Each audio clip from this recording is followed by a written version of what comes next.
Oh, hey, didn't see you there. Long time no see. Yeah, okay.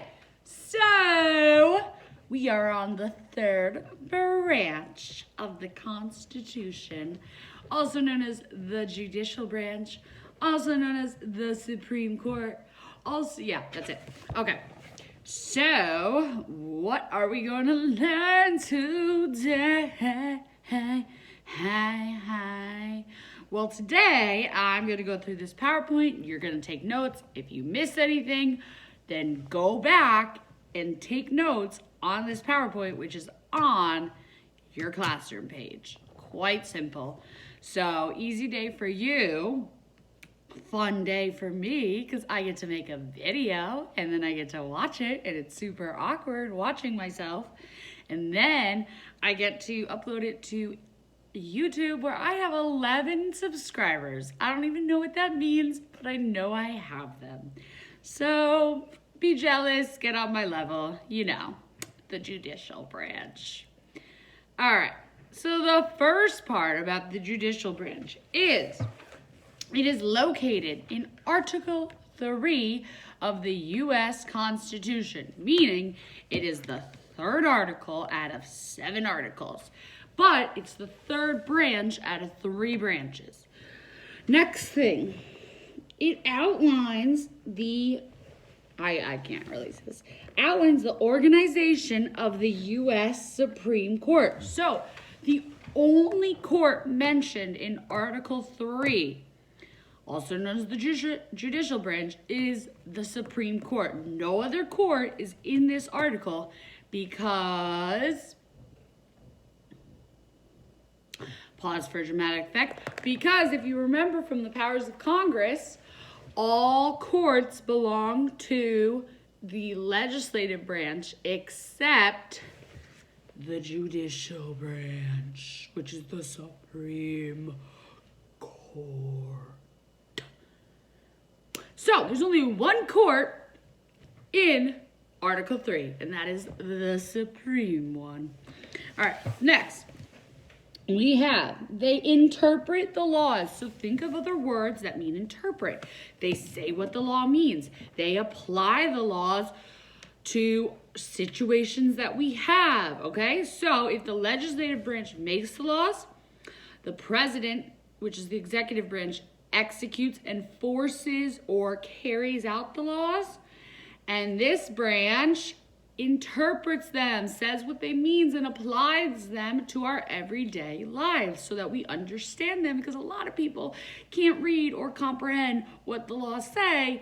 So this group has got to put it in perspective for all of us. All right. So what do laws mean? Apply law. Yeah, I just said all that. Good. All right, there it is. That's the big honcho. So the president has the White House. Legislative branch has Capitol Hill. And right here we have the Supreme Court, the building. Whoa, so fancy. Whoa. All right. So justices, also known as judges. Judges, justices, same thing. How many does the Supreme Court have? They have 9. Why not 8?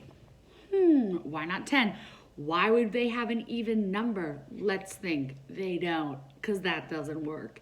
If you have 8 or 10, that can be split by 2. So then you don't have a winning side. But when you have an odd number, which are the greatest numbers of them all, you can cut 9 in half, but you can't. So you'll never have a tie, because you can't have a tie. That doesn't work. So they have an odd number, right?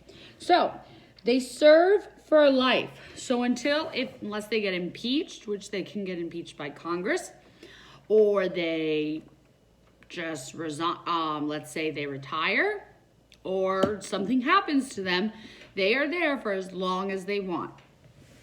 There is no term, and they don't have to reapply. They don't have to go back for a re-election or anything. So They are appointed by the president and confirmed by the Senate. And who knows what constitutional principle that is called? Yes, that is called checks and balances. The checks and balances. All right, so 9 justices, meaning there is 9 judges.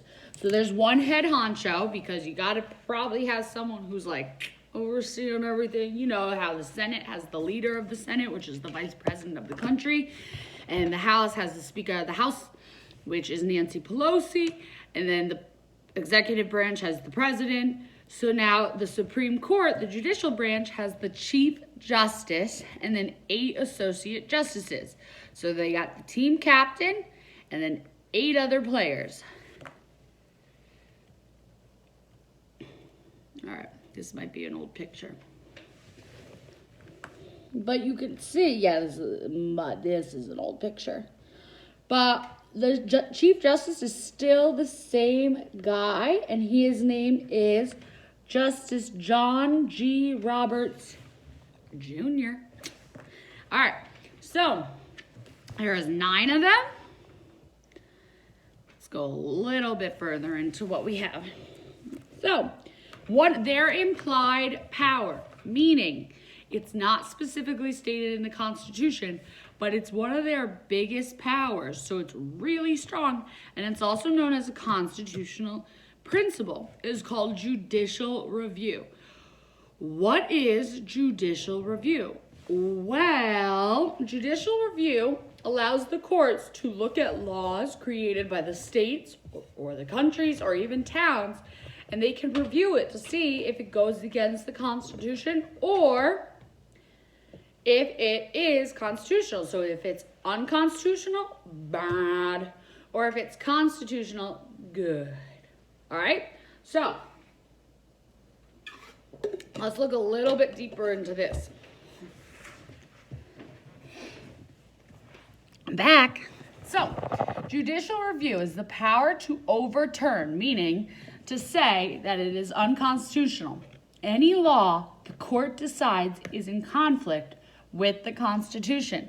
So the reason why it says Marbury versus Madison right here is because that was the first time it was used. That was the first court case.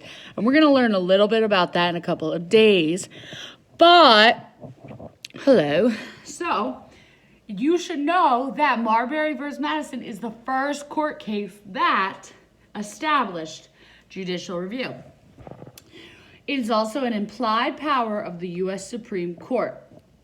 And it's important because it upholds the U.S. Constitution. So we didn't have them interpreting laws that people were making, seeing if they're bad or good or go against this country's law of the land. Remember, the Constitution is the law of the land. So they're making sure that all these laws that all these states and the whole country is creating do not go against the law of the land. Okay.